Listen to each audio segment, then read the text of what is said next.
OFW Overseas Filipino Worker Story in Tagalog. Si Juan ay isang OFW na nagtrabaho sa Saudi Arabia.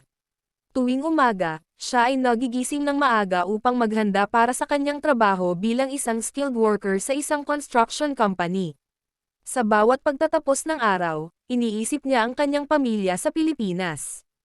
Kada buwan, ipinapadala niya ang kanyang kita para sa edukasyon ng kanyang mga anak at pangangailangan ng kanyang asawa.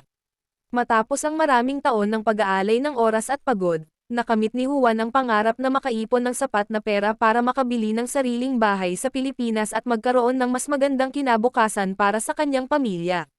Kwento ito ng determinasyon at pagmamahal ng isang OFW para sa kanyang pamilya sa gitna ng mga pagsubok sa ibang bansa. Si Juan ay patuloy na nagtrabaho ng may pagsisikap at dedikasyon sa Saudi Arabia. Sa kabila ng malalang init ng araw at mahirap na trabaho sa construction site, hindi siya sumuko. Naranasan niyang mamis ang mga selebrasyon sa Pilipinas tulad ng Pasko at kanyang kaarawan. Ngunit sa bawat pag-iyak ng hirap at pagkamis, mas lalo lamang lumalakas ang kanyang determinasyon na mapanatili ang magandang kinabukasan ng kanyang pamilya. Sa mga pagkakataong itinuturing niyang sumuko na, lagi siyang nagbabalik tanaw sa mga mukha ng kanyang mga anak at asawa.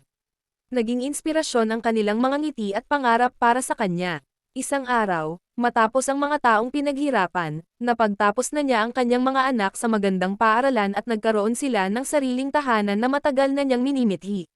Sa huli, napatunayan ni Juan na ang pagsusumikap, pagmamahal sa pamilya, at pananampalataya sa sarili ay makakapagdulot ng tagumpay kahit sa mga pinakamahirap na sitwasyon sa ibang bansa.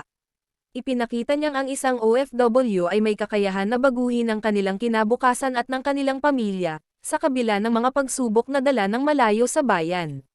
Tinapos ni Juan ang kanyang kwento ng tagumpay bilang isang OFW. Ang kanyang pag-aalay ng oras, pagsusumikap, at pagmamahal sa pamilya ay nagbunga ng magandang kinabukasan para sa kanilang lahat. Ang kwentong ito ay isang inspirasyon sa mga OFW at sa lahat ng nagnanais magtagumpay sa kabila ng mga pagsubok sa buhay.